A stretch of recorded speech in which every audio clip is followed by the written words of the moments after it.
kembali lagi bersama kami. Kali ini kita akan jalan-jalan naik bus Bandros ya. Apa itu Bandros? Bandros itu adalah Bandung Tour on Bus. Biasanya Bandros ini dipakai untuk para wisatawan yang datang ke Bandung. Dan harganya pun murah meriah ya teman-teman. Kita cukup membayar 20.000 untuk satu orang. Bisa keliling Bandung dengan cerita yang menarik.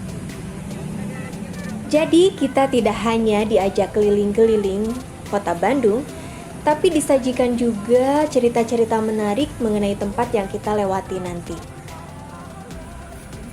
Tampilan bus ini tidak sama dengan bus pada umumnya karena bus Bandros memiliki warna-warni permen yang menarik. Di antara warnanya ada warna biru, kuning, ungu, hijau, pink, dan merah. Setiap warna tersebut menyajikan perjalanan yang berbeda dan tentunya cerita yang berbeda. Bandros ini beroperasi dari hari Senin sampai Minggu dari jam 8 sampai jam 16 waktu Indonesia Barat. Setelah masa pandemi, hanya 2 halte yang dibuka untuk bus Bandros ini. Yang pertama di depan Museum Geologi dan yang kedua di alun-alun Bandung depan Masjid Raya Bandung. Nah, jika ingin keliling-keliling Bandung pakai Bandros, jangan lupa pakai masker ya, bawa hand sanitizer juga. Ini kami naik di halte Bandros di alun-alun di depan Masjid Raya Bandung. Kebetulan pas kami datang ada Bandros yang warna merah. Tapi kami akan naik yang warna ungu karena bus warna merah sudah penuh. Yeay, bus Bandros warna ungu sudah datang. Jadi jangan lupa nonton videonya sampai akhir ya teman-teman. Biar kita sama-sama jalan-jalan keliling kota Bandung dengan cerita yang menarik tentunya. Oke, kita nikmati perjalanan kita kali ini ya.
Cek, cek. Sudah siap ya semuanya? Siap jalan-jalannya? Siap, terus ikut nunggu dari tadi. Baik, sebelum perjalanan tentunya diawali dengan ucapan Bismillahirrahmanirrahim. Assalamualaikum warahmatullahi wabarakatuh. Selamat siang. Siang. Sampurasun. Sampes. Dari Bandung ini semuanya? Tete, iya. Pendak deh. Ibu-ibu dari mana? Rombongan keluarga? Atau beda-beda? Beda-beda. Ada dari luar kota kan? Ada Dari mana? Cimahi. Oh, Cimahi? Luar kota kan? Bener, luar kota. Kalau yang di luar kota Bandung, saya ucapkan selamat datang di kota Bandung dan selamat bergabung di Pusbandros. Pusbandros ini kepanjangan atau singkatan dari Bandung Tour on Bus. Jadi kelilingan kota Bandung menggunakan Pusbandros. Sebelum perjalanan, perkenalkan nama saya Amelia. Saya di sini sedang PKL dari SMK Widya Utama Balena. Di depan ada driver kita hari ini, ada Kang Dadan dari Dinas Perhubungan Kota Bandung. Boleh disapa dulu Kang Dadannya. Halo Kang Dadan, selamat siang. Tanpa Kang Dadan ini gak bisa jalan-jalan, karena Kang Dadan yang membawa tidak tahu yang membawa jalan-jalan. Kurang lebih selama 10 jam cukup. Pada bawa ganti baju kan? Nanti langsung ke Pangandaran. Kayak bercanda, sekitar kurang lebih 40 sampai 45 menitan. Gimana kondisi lalu lintas saja. Nah, ceritanya mulai dari Jalan Bancuy. Bancuy ini sebuah perkampungan dulunya yang ada istal kuda atau kandang kuda. Karena dulu kan di Bandung kendaraan itu hanya kuda-kuda saja, belum ada kendaraan lain. Nah, sebelah kanan yang sekarang menjadi tempat parkir itu dulunya kandang kuda, tempat istirahatannya kuda. Selain di situ sebelah kiri juga ada istal kuda atau kandang kudanya. Selain ada kandang kuda, nah di sini juga ada penjara, sel penjara Bancuy, di mana penjara pertama di kota Bandung. Ada di sebelah kanan Bapak Ibu yang teteh bisa dilihat. Ada yang lagi duduk di dalam, bukan yang di luar ya. Cuma lagi ngopi-ngopi. Oh, yang di dalam patung. Ada yang tahu nggak siapa itu? Presiden pertama kita, Bapak Insinyur Soekarno. Kenapa ada di situ? Karena lalu beliau diangkut makar oleh pemerintah Belanda, lalu didiplosan ke lapas Bancuy. Kurang lebih sekitaran 8 bulan. Tadi sedang duduk di atas batu sedang menulis pledoi atau pembelaannya tentang Indonesia mengugat. Nanti kita akan lewat ke gedung. Nah, si rupa-rupa yang sekarang jadi jualan lampu hias, dulunya ini kawasan penjara. Ini sekarang sudah diubah. Sudah juga masih tersisakan bukti bahwa dulu di sini ada penjara nih, ada menara pengawas dan menara jaga. Kalau dulu itu dijaganya oleh tentara Belanda, sekarang mah dijaganya oleh Mang-Mang Batagor. Jajan-jajan dulu Batagor. Nah, ini ada jalan ABC. Ada masih Talim Tijaj. Biasanya orang-orang Tionghoa atau orang Chinese menimba ilmu Islamnya itu di Talim Tijaj. Ini kawasan Cikapundung, ada barang-barang antik sebelah kiri, sebelah kanan teras kuliner Cikapundung.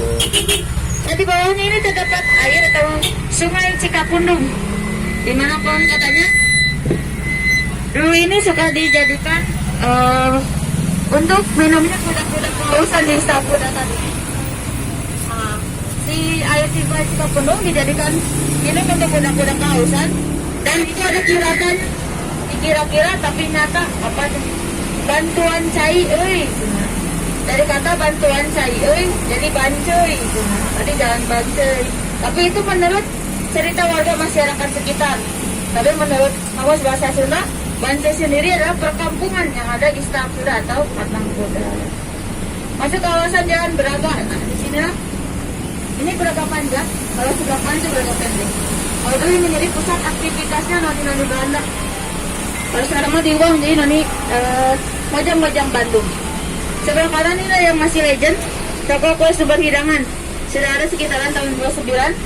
Yang dimana meja, kursi, etalase, timbangannya itu sudah ada sekitaran saat zaman Belanda. Tetapi si kue-kue roti-rotinya dibuat dari tadi pagi, bukan dari saat zaman Belanda. Mungkin sudah basi ya. Nah, sebelah kanan juga ini ada gedung gas negara disingkat jadi GGN. Sudah ada sekitaran tahun 30. Kenapa ada gedung gas negara di sini? Karena dulu gas di kota Bandung itu menggunakan seperti ledeng yang ada meterannya, jadi dialirkan ke setiap rumah-rumah warga. Jadi biasanya membayar rekeningnya itu di Gedung Gas Negara, pusatnya ada di Kiara Condong. Selain ada Sumber Hidangan, di sebelah kanan juga ada restoran Paris Prancis yang pertama di Kota Bandung. Ini ada Braga Permai sekarang.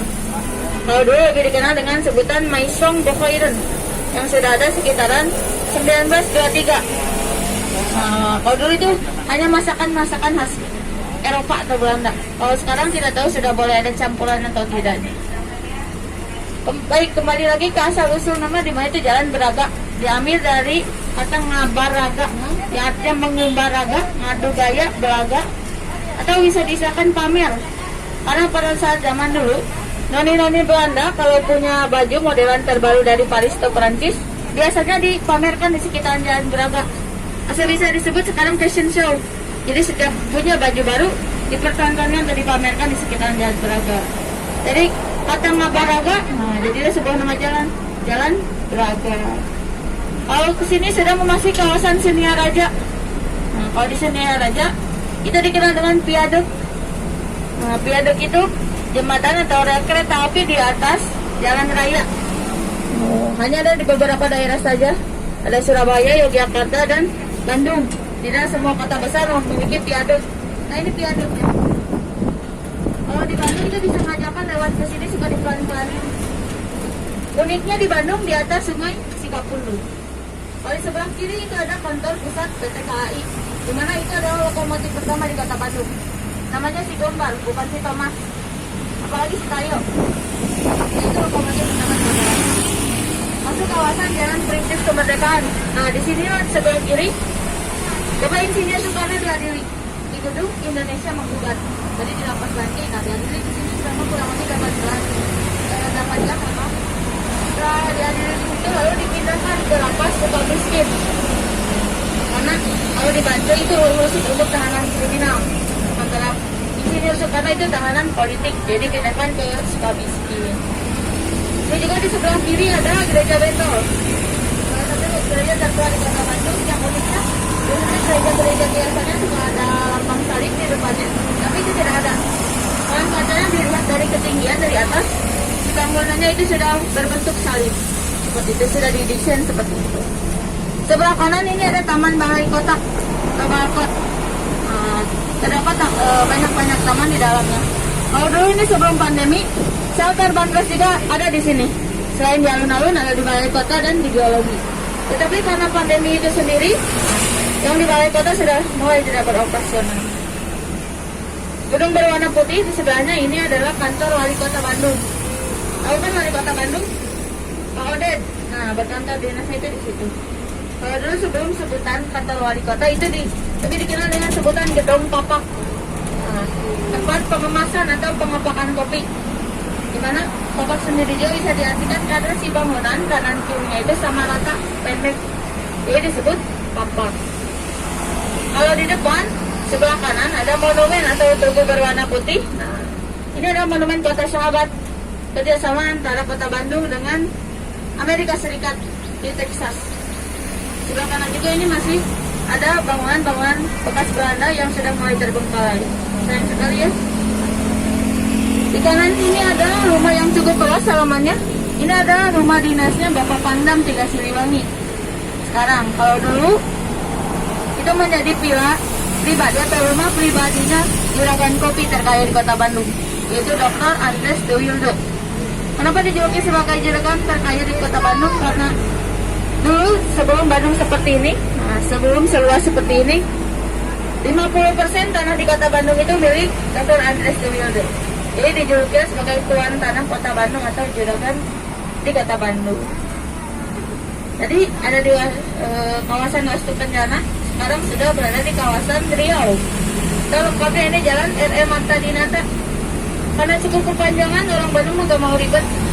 Jadi kembali lagi ke penamaan asalnya itu Jalan Riau. Tapi dari salah satu pulau yang ada di Indonesia. Kalau ke sebelah kanan itu ke perbatasan Jalan Gunawarman. Kanan kita ada pusat elektronik, ada BC, Bandung Electronic Center. Boleh bapak-bapak ibu angkatnya mau ganti handphone, laptop, kamera dan lainnya bisa ke BC. Selain ada PLC, ada Gramedianya juga. Tempat toko buku, tempat beli novel, atau alat-alat tulis dan lain-lainnya. Nah, ada Gramedia. Kalau lurus terus ke depan, itu tempatnya factory outlet, shopping center juga. Sebelah kanan, terusan Jalan Merdeka, itu ada mall tertua di kota Bandung. Ada BIP, Bandung Indah Plaza. Tapi kita belokkan ke sebelah kiri, takutnya kalau belok ke sebelah kanan, ibu-ibu datang-datang minta turun dulu shopping dulu. Jadi ke sebelah kiri saja ke kawasan Jalan. Kalau ini dikenal dengan sebutan Jalan Dago. Di kawasan ini masih ada bangunan cagar budaya atau heritage. Nah, ini bisa dilihat di sebelah kanan bangunan yang berwarna putih. Nah, ini yang sekarang miliknya Bank BTPN. Di tengahnya itu ada tulisan Baby Girl. Baby Girl itu artinya jadi itu 3, telur itu warna. Dengan beraninya pada saat penjajahan Belanda, pada saat pemerintah Belanda, di bangunan 3 lantai itu warna bendera negara Belanda, merah, putih, biru. Nah, diubahlah pada saat penjajahan Jepang menjadi kantor penyebar radio dongeng, di mana dikumandangkan atau disebarkannya proklamasi pertama di Kota Bandung itu di gedung tadi, radio dongeng. Nah, sekarang sudah menjadi miliknya perusahaan Bank BTPN. Nah, kalau di sini kawasannya sejuk-sejuk ya, masih banyak pepohonan. Tapi di sini juga ada salah satu taman, di mana taman ini untuk mengenang jasa si radio dongeng tadi. Penamaan asalnya dulu sih ini taman koleksi, tapi diubah oleh Bapak Negara taman radio. Taman radio. Banyak kan, cukup banyak taman-taman di Kota Bandung, berbagai tema masing-masing. Jadi kita di belakang lewat ke Taman Lansia. Kembali lagi ke asal usul nama di mana itu Jalan Dago. Dago itu berasal dari kata padago-dago atau dagoan, yang artinya saling menunggu atau tungguin. Karena dulu sebelum ada jalan seperti ini hanya jalan setapak. Kanan kiri itu penuh antrian, ini masih ada sisa-sisanya. Jadi biasanya para petani atau pedati yang ingin menjual hasil panen atau palawijenya ke kota harus melewati jalan sini. Karena mereka takut kalau melewati jalan sini sendirian, takut ada begal, binatang buas atau hal yang tidak diinginkan. Jadi biasanya mereka saling menunggu di persimpangan jalan. Sampai ada 10 orang lebih atau 5 sampai 4 kereta kuda, baru mereka melewati jalan sini bersama-sama. Dari kata saling tunggu itu pada godago atau dagoan, dulu sebuah nama jalan itu Jalan Dago. Kawasan Dago juga masih ada wisata alamnya. Kalau lurus terus ke kawasan Dago atas, itu ada wisata alam yaitu Dago Makari atau THR. Bukan tunjangan hari raya, tapi Taman Hutan Raya. Taman Hutan Raya ini Raji Juanda yang mana ada bekas peninggalan Jepang, ada gua Jepang, gua Belanda, penangkaran Nusa, dan juga ada museumnya. Tiketnya kurang lebih 15 ribuan. Jadi gak tahu karena sekarang pandemi, gak tahu turun, gak tahu naik. Silakan boleh deh. Terus ke sana, terdapat wisata alam. Kalau ke sini belok ke sebelah kanan, ini menjadi pusat pemerintahannya Kota Bandung. Karena kita berada di kawasan Jalan Diponegoro. Di mana Jalan Diponegoro ini diambil dari salah seorang pahlawan yaitu Pangeran Diponegoro. Yang mana dulu beliau berjasa saat perang Diponegoro. Perangnya kurang lebih dari 1825 sampai 1830, 5 tahun. Jadi terbilang cukup lama. Selain ada pusat pemerintahan, juga ada melihat pusat kulinernya juga ada, tempat factory outlet. Nah biasanya anak-anak muda atau anak-anak remaja cari brand-brand lokal. Biasanya coba ke Jalan Sultan Agung atau Trunojoyo. Nah nanti tuh ada belok ke sebelah kanan, biasanya ke jalan sekitaran situ, ke Trunojoyo. Ini juga ada kulinernya nih Bapak Ibu Kang Teteh, ada nasi pancakan. Nah sebelah kiri. Karena ini makanan khas orang Sunda. Nah sebelah sana juga ada nasi sawah. Yang mana si piring dan gelasnya itu masih menggunakan seng, kaleng. Jadi bisa bernostalgia lagi ke zaman-zaman dahulu. Di depan ini sudah memasuki kawasan ikon atau landmarknya Kota Bandung, yaitu Gedung Sate. Sudah memasuki kawasan Gedung Sate. Yang dimana di seberang gedung sate, di sebelah kiri Bapak Ibu sate itu terdapat lapangan, yaitu lapangan Gasibu.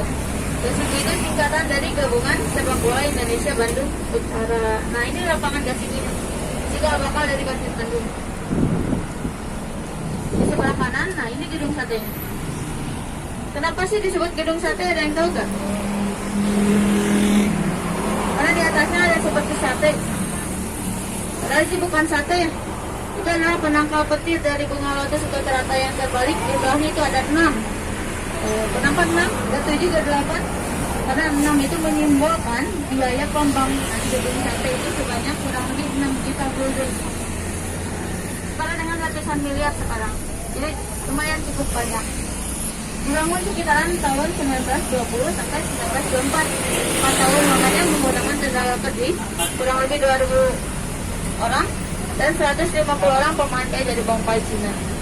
Saya ada gedung sate. Di dalamnya juga terdapat museum gedung sate dan taman gedung sate.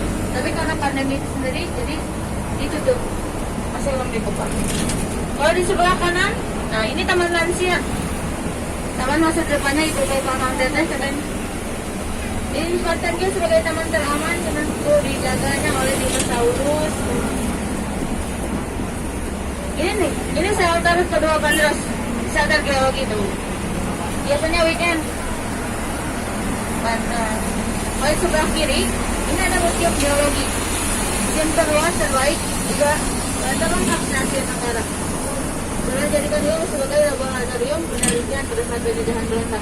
Nah kalau sebelum pandemi juga, sini banyak bus wisata. Biasanya untuk kunjungan wisata ke museum geologi. Anak-anak sekolah SMP atau SMA. Sebelahnya ini ada gedung Dewi Warna. Belanda tadi punya Dewi Klen. Nah Indonesia tidak mau kalah, punya Dewi Warna. Gedung 2 warna. Tadi 3 warna, ini 2 warna. Sekarang ini menjadi museum pemerdekaan. Tahun 55 sempat dijadikan kantor persiapannya Sekretariatan Konferensi Asia Afrika.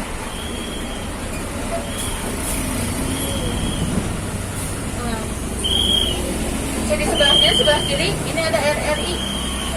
Tadi ada Republik Indonesia. Oh, ini ada RRI. Cukup padat. Kalau di depan, itu ada Pusdai, Pusat Dakwah Islam atau Islamic Center. Yang polisi ada juga. Nah itu Pusdainya di sebelah kiri. Cukup luas.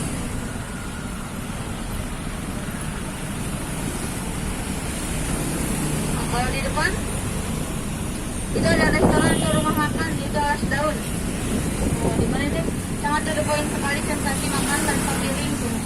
Jadi kalau makan di alas daun pakai tangan makannya. Alasnya pakai daun. Ini alas daun. Sudah pernah coba belum Bapak Ibu tadi? Mau coba? Kalau sudah nanti ditinggalin sama tidak berbalas. Lain tak ada. Nah, sekarang kita masih kawasan Citarum. Kalau kawasan sini menggunakan nama-nama sungai. Kalau di Bandung nama-nama jalan atau tempat itu dikelompok-kelompokkan supaya mudah untuk mencarinya. Sekarang daerah sini menggunakan nama-nama sungai. Citarum, Ciliwung, Cimanuk, Cihaburi, Cigonjing, dan masih banyak lagi. Sini juga ada salah satu rumah yang sempat viral. Dijadikannya lokasi setting film-film. Nah, nama berwarna putih, rumah Miraya. Anak-anak muda pasti tahu. Jadi gak hanya dilihat di TV saja, sekarang mah kalau naik bandros lewat, kita coba lewat aja tadi. Kita masuk ke dalam. Oh ini sebelah kiri ini kawasan pasar barang bekas, atau di Bandung disebutnya pasar Sogo. Sogo ini singkatan dari shopping sambil ngobrol. Shoppingnya sambil jongkok. Di sini dari pagi sekitaran sampai siang, dari sore sampai malam, jadi bisa kuliner duduk. Nah di sebelah kanan ini sekolah SMA Negeri 20 Bandung, Sekolah terpopuler di Kota Bandung. Kemarin sempat viral juga, jadikan lokasi syutingnya film Dilan. Kalau dulu itu menjadi tempat sekolah guru atas atau sekolah pendidikan guru. Masih di sebelah kanan ada bangunan berwarna hijau yang sekarang menjadi masjid atau Plaza Istiqomah. Dulunya ini bukan sebuah masjid, ada sebuah monumen atau tugu setengah bola dunia. Di kanan kirinya ada 2 orang pemuda Yang satu sedang berbicara, yang satu sedang mendengarkan. Nah, tetapi sayangnya oleh warga sekitar itu dirobohkan karena mohon maaf dianggap tidak senonoh setengah telanjang katanya. Padahal sayang sekali si monumenter itu untuk mengenang jasa di mana pertama kali bisa berkomunikasi antara kota Bandung dengan Belanda melewati frekuensi radio.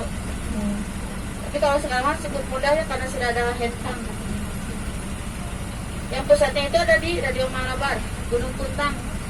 Selama tersisa hanya puing-puingnya saja. Tahun 60-an dibangunlah Plaza atau masih dari Istiqomah. Dari kawasan menggunakan nama-nama sungai, nanti di depan menggunakan nama-nama pulau. Jadi naik Bandros kalau ke belakang teteh, tidak hanya keliling kota Bandung saja, tapi keliling Indonesia juga. Sudah pernah ke Lombok belum? Ke Aceh? Turun itu naik Bandros dibawa ke Lombok loh nanti. Nyebrang Riau menuju Lombok. Kalau di Lombok ini juga sama menjadi tempat kuliner. Nah, banyak, lumayan cukup banyak di sekitaran Jalan Lombok terdapat kuliner. Kalau ada yang suka gudeg, di sini ada gudeg khas Yogyakarta, ada gudeg bandar. Nah, ada di sebelah kanan Bapak Ibu Kang Teteh. Nah ini. Jadi jam-jam menuju makan siang cukup ramai. Kalau di seberangnya sebelah kiri ada bakso sultan. Oh. Yang uniknya kalau bakso-bakso biasa itu pakai mangkok. Kalau di situ itu sistemnya prasmanan menggunakan panci. Ada istilah sultan mah bebas. Bisa ambil sendiri kalau tak bayar. Kalau di putaran itu ada tukang beton suimi. Ibu Bandung biasanya buatnya suimi ganteng. Dan simpang yang jualannya mirip Ariel Noah. Jadi disebut suimi ganteng. Tapi yang favorit atau paling hits di Jalan Lombok ini ada bakmi Lomi Lombok nih, sebelah kiri. Sama karena menuju ke makan siang. Meskipun jualannya itu kaki lima, tapi rasanya tidak kalah dengan restoran bintang 5. Boleh coba. Kalau ke sebelah kanan, nanti kita akan ke sebelah kanan belok menuju Jalan Aceh. Ya kalau di Jalan Aceh itu ada cerita atau mistis urban legend. Ada yang pernah dengar hantu rumah kentang? Nah, pernah jadikan filmnya juga. Nanti Bapak Ibu Kang Teteh lewat saja ke bangunannya. Dengan berbagai mitosnya, katanya ada anak yang tercemplung rebusan kentang, ada penggorengan kentang, dan katanya malam-malam suka ada cium aroma kentang. Mungkin saja ada tukang masak tahu lewat tuh, jadi gak boleh seudon dulu. Sekarang mah sudah direnovasi menjadi bagus, menjadi sebuah restoran atau rumah makan. Nanti estetik atau instagramable. Jadi memasuki kawasan Jalan Aceh. Jadi tidak hanya cerita-cerita sejarah, ada cerita misteri, alam, kuliner, fashionnya juga. Nah, rumah kentangnya nanti di depan. Sebelah kanan Bapak Ibu Kang Teteh. Itu ada tulisan rumah kentang 1908 tuh. Sekarang sudah direnovasi, jadi bagus, jadi restoran. Sudah pernah coba belum? Masakannya yang kentang-kentang saja katanya. Soal judulnya rumah kentang. Katanya franchise. Mungkin saja hantu-hantunya sedang membantu masak ya, membantu setting. Sebenarnya yang menakutkan bukan rumah kentang, tapi di seberangnya nih rumahan hancur. Betul, teteh hancur karena tidak ada penghuninya ini. Tapi dijadikan lokasi syuting jurnalisa, hantu gantung diri. Konon katanya si tali gantungannya itu masih ada. Kalau mau coba boleh silakan, gratis. Tidak dipungut biaya sama sekali. Enggak ya, bercanda ya. Padahal kalau direnovasi itu lumayan bagus ya. Baik, dari kawasan kuliner, nah kita beralih ke kawasan militer. Di sebelah kiri ini ada Kodikot TNI AD atau dikenal dengan Yarbers dulunya. Yarbers itu pameran tahunannya orang-orang Belanda. Itu di sini. Kalau mau masuk ke sini, kita harus menggunakan tiket. Tiketnya berbayar. Nah, sementara orang pribumi itu tidak mampu. Mereka tidak mau membuat pasar malam di seberangnya, yang sekarang menjadi Bursa Parwa. Sebelah Bursa Parwa ini ada Taman Maluku. Ada taman tertua juga di Kota Bandung. Kemarin ini sempat ditakuti para bapak-bapak dan AA katanya. Karena dijuluki sebagai Taman Dewa Dewi. Siangnya jadi dewa, malamnya jadi dewi. Siangnya jadi Yanto, malam jadi Yanti. Laki-laki berterang lunak. Tapi sekarang alhamdulillah sudah direvitalisasi sedang. Boleh bisa quality time atau liburan sama keluarga. Kalau sebelah kiri ada gedung yang cukup luas, berwarna putih. Semarang itu punya lawang sewu. Nah, Bandung punya jendela 1000. Dikenal dengan sebutan gedung Sapau atau dulu lebih disebut dengan DPO, Departemen Pas Allah. Departemen peperangannya orang-orang Belanda di sini. Sementara untuk latihan baris berbaris dan lain-lainnya itu di seberangnya. Yang sekarang menjadi taman lalu lintas. Kalau ke sebelah ujung kiri, nah itu ada SMA Negeri 3 dan SMA Negeri 5 Bandung. Salah satu sekolah terfavorit juga di kota Bandung. Yang mana mitosnya katanya dikenal dengan hantu Nancy, cerita bangku kosong, dan jendela yang tertutup. Nah ini di sebelah kanan taman lalu lintasnya. Sudah mulai dibuka, tapi kuotanya ini masih terbatas. Satu-satunya taman berbayar di kota Bandung. Kalau yang lain kan gratis ya. Malah difasilitasi wifi itu. Jadi kelihatan kalau yang suka nongkrong di taman sana punya kuota cari-cari wifi. Sana ya. Nah, di kawasan Lombok, Aceh, Belitung. Nah, sekarang kita sudah berada di kawasan Sumatera. Di mana di kawasan Sumatera ini ada 2 sekolah terfavorit di kota Bandung. Salah satu ini bangunan berwarna hijau, ada SMP 2. Lebih tua dari Gedung Sate. Ini dibangun 1913, Gedung Sate 1930. Jadi lebih tua. Jadi SMP 2 di sebelahnya SMP 5. Kalau dulu dikenal dengan sebutan sekolah pulau. Alumni dari 2 sekolah tersebut juga mencakup orang-orang sukses seperti Bapak Ridwan Kamil, Gubernur Jawa Barat, alumni dari SMP 2. Artis terkenal juga Raffi Ahmad, SMP 5. Masih banyak, ada Arman Maulana, Iwan Fals, almarhum Bapak B.J. Habibie. Jadi bisa dicakup lah, 2 sekolah tersebut bisa disebut dengan sekolah artis karena mencakup alumni-alumninya menjadi orang-orang sukses atau jadi orang-orang besar. Nah, kalau di sebelah kanan, nah, kita ada kantor pusat bala keselamatan. Sekarang menjadi panti asuhan. Kelihatannya ini seperti sepi, tidak ada penghuni. Padahal ini ada orang, tidak ada penghuninya. Kegiatannya itu indoor, di dalam. Ini panti asuhan. Kalau di depan saya mau tanya nih, sekarang kita berada di kawasan jalan apa? Jalan apa tuh? Nah, kereta api, betul sekali. Kalau yang lain pada naik tengok-tengok kanan kiri cari bang. Padahal jalan rel kereta api, betul sekali. Nah, yang mana sih rel kereta api itu merupakan pembatas kota antara Bandung Utara dengan Bandung Selatan. Barusan Bapak Ibu Kang Teteh sudah mengelilingi sekitaran Bandung Utara, yang mana ada pusat pemerintahan, ada sekolahnya, ada bangunan-bangunan bekas Belanda, dan fasilitas-fasilitas yang lainnya.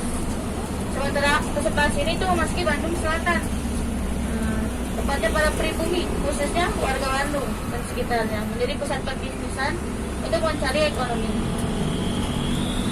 Kalau tadi ada Masjid Al-Imtijaz, nah di depan ini ada Masjid Laut C2 Mualaf Center. Jadi bagi para Chinese atau orang-orang Tionghoa yang ingin mualaf mempunyai sertifikat dan menimba ilmu Islamnya itu di sini di Laut C2. Kalau satu-satunya di mana? Ada di sekitaran daerah Jakarta. Itu Mualaf Center. Kalau tadi menggunakan nama pulau, sekarang menggunakan nama seorang tokoh, itu Bapak Tamlo. Tapi nama jalan ini Jalan Tamblong, Tambakti. Sebelah kanan juga ada kulinernya, ada Ikrian Kafe Rasa. Selain di Sukun Hidangan dan Baga Permai, kalau kalian di sana juga dikenal dengan es krim. Nama Jalan Tamblong ini diambil dari seorang tokoh, itu Bapak Tamlo dan Pabrik. Kenapa namanya dijadikan sebuah nama jalan? Karena beliau berjasa, karena beliau adalah pengusaha mebel terkaya di kota Bandung saat dulu. Jadi pada saat ada acara konferensi Asia Afrika, beliau menghibahkan bagian mebelnya seperti meja dan kursi untuk acara konferensi Asia Afrika. Karena dianggap berjasa, jadikanlah sebuah nama jalan di Jalan Tamblong. Uniknya orang-orang Bandung mah suka ngurang-ngurangin kata, suka nama-namain kata. Dari Tamblong jadi Tamblong, Bandung jadi Bandung, sendal, kenal, dena hilang, ayam jadi hayam. Unik dah. Kalau di sebelah kanan nih, ini ada Hotel Grand Priangan. Kalau dulu ini hanya kafe kecil. Lalu direnovasi oleh Bapak Insinyur Soekarno beserta dosennya, yaitu Wasumaker. Nah, bagian belakang yang ditiki oleh Insinyur Soekarno, sementara bagian depan tidak oleh gurunya, yaitu Wasumaker. Di dalamnya juga terdapat museum. Sebenarnya penamaannya itu Grand Priangan, asal kata dari Parahyangan. Tapi karena orang Belanda tidak bisa menyebut Priangan, jadilah Priangan. Hotel Grand Priangan. Kalau sini sudah memasuki kawasan Jalan Asia Afrika. Dimana nanti di depan sebelah kanan sampai kolong kereta bisa dilihat di sini titik atau monumen titik 0 km Bandung. Jadi kalau mau kemana-mana dihitungnya itu di sini. Bandung OBDG 0. Itu mesin pembuat jalan pertama di Kota Bandung. Ada Insinyur Soekarno, di sebelahnya ada Masjid Arjo, gubernur pertama di Kota Bandung. Yang belum ada Hermanrium Dendels, sebelahnya ada Bapak Jatuh Kusuman II. Dendels kalau jalan itu selalu pakai tongkat. Beliau menancapkan tongkatnya di situ sampai hilang kurang lebih. Coba usahakan bila aku datang kembali ke sini sudah dibangun sebuah kota. Akhirnya oleh Bapak Bupati, katanya kota itu ada di Parabiak atau dari bawah segala. Kita mau di bawah penanggal. Biasanya hari lahirnya Kota Bandung itu diperingati setiap tanggal 25 September. Sebelah kiri itu ada Hotel Sampai Teman. Lagi nanti juga ada para delegasi konferensi Asia Afrika. Sementara di sebelahnya yang berwarna putih ini ada supermarket atau serba pertama di Kota Bandung. Namanya Baranwis The Prince. Sekarang miliknya Bank Masibisian ISP. Sebelah kanannya ada Gedung Merdeka atau lebih dikenal dengan sebutan Societe Concordia, tempat bersosialitanya orang-orang Belanda dulu. Orang sekarang mah menjadi jirik-jirik Bandung gitu. Belum cukup ramai. Biasanya kalau menjelang sore mau malam cukup ramai. Boleh silakan kalau ada yang mau foto.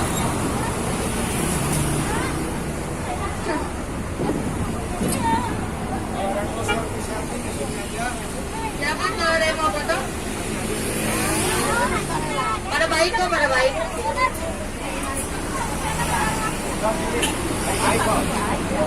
Silakan, nanti kasih aja seikhlasnya.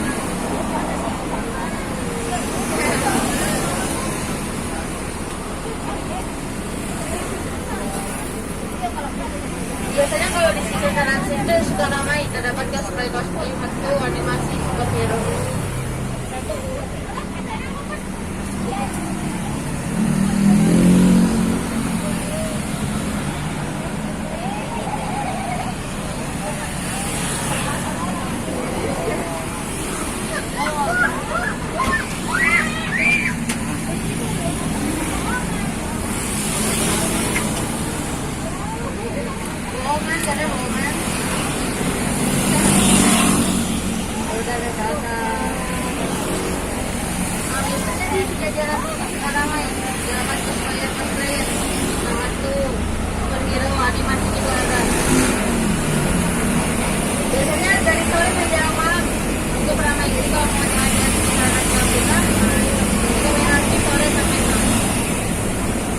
Terasa perjalanannya sudah kembali lagi ke kawasan alun-alun. Dimana kalau dulu pemerintah Hindia Belanda membuat alun-alun itu harus ada definisi. Definisi apa? Definisi catur kata atau 4 titik. 4 pusat. Titik pertama itu ada pusat pemerintahan. Ada Purwokerto dulu. Tadi di depan Rasul Madras di sebelah kanan ada bangunan berwarna putih. Nah itu Purwokerto. Yang sekarang menjadi rumah dinasnya wali kota Paude. Kedua ada tempat beribadah. Ada Masjid Jaya Adir. Ketiganya ada penjara. Ya, tadi ada penjara Banjai. Nah, karena di sini sudah dianggap sebagai sebuah kota, ini yang tidak strategis sebuah kota itu ada penjara. Dipindahkanlah ke sekitaran Jalan Soekarno-Hatta. Tapi namanya tetap saja Lapas Banjai. Keempatnya ada pusat perbelanjaan atau pasar. Kalau ke sebelah kanan itu ada pasar baru.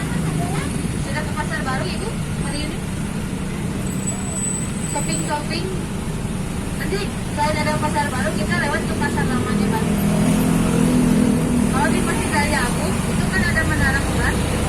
tingginya kurang lebih 99 meter sesuai nama-nama Allah atas Maulana.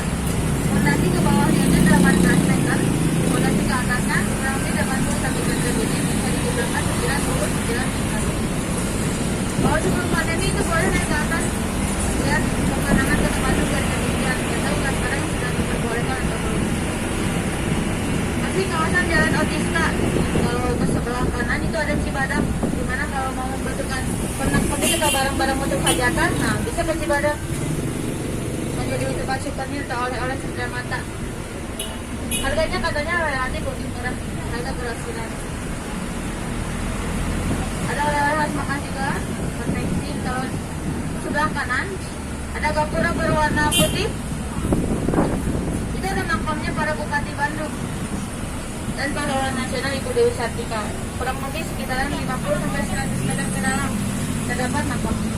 Jadi Bapak Ibu kita bisa jarak ke sana. Boleh sudah. Sekarang sudah memasuki kawasan Jalan Kepatihan. Nah, di mana di sinilah letak pasar lamanya Bandung yang dikenal dengan sebutan Ciburiang. Tepatnya yang sekarang menjadi Jogja Department Store. Itu pasar Ciburiang, pasar tradisional Bandung. Kenapa pindah ke pasar baru? Karena dulu sempat ada kejadian atau peristiwa kerusuhan Munada. Munada ini membakar seluruh kawasan pasar yang ada di sekitaran Jalan Kepatihan. Habislah semua pasar di sekitaran sini. Selama kurang lebih beberapa puluh tahun, Bandung tidak memiliki pasar. Nah, oleh pemerintah Belanda dibuatlah pasar baru. Meskipun sudah lama, sudah beberapa puluh tahun, tetapi tetap saja namanya itu pasar baru. Jadi seperti itu cerita-cerita di Bandros, jalan-jalan di Bandrosnya.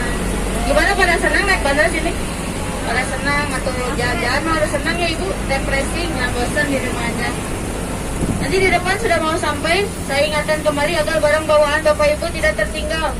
Apalagi anak-anaknya ya, jangan sampai tertinggal.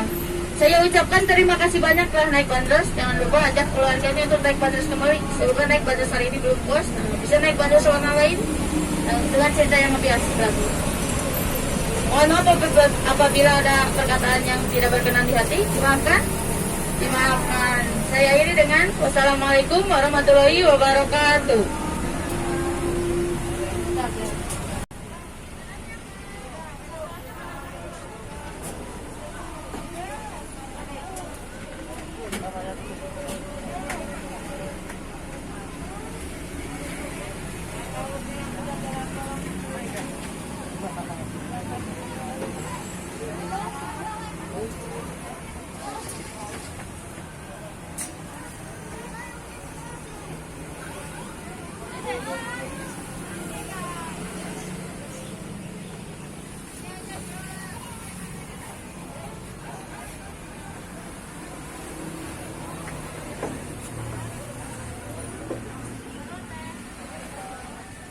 Alhamdulillah selesai juga nih jalan-jalan kita kali ini. Jalan-jalan kita kali ini naik bus Bandros yang warna ungu memakan waktu sekitar 40 menitan ya teman-teman. Oke, terima kasih sudah menonton video kami kali ini. Dan sampai jumpa kembali di video kami selanjutnya. Dadah, semoga kita sehat selalu ya teman-teman.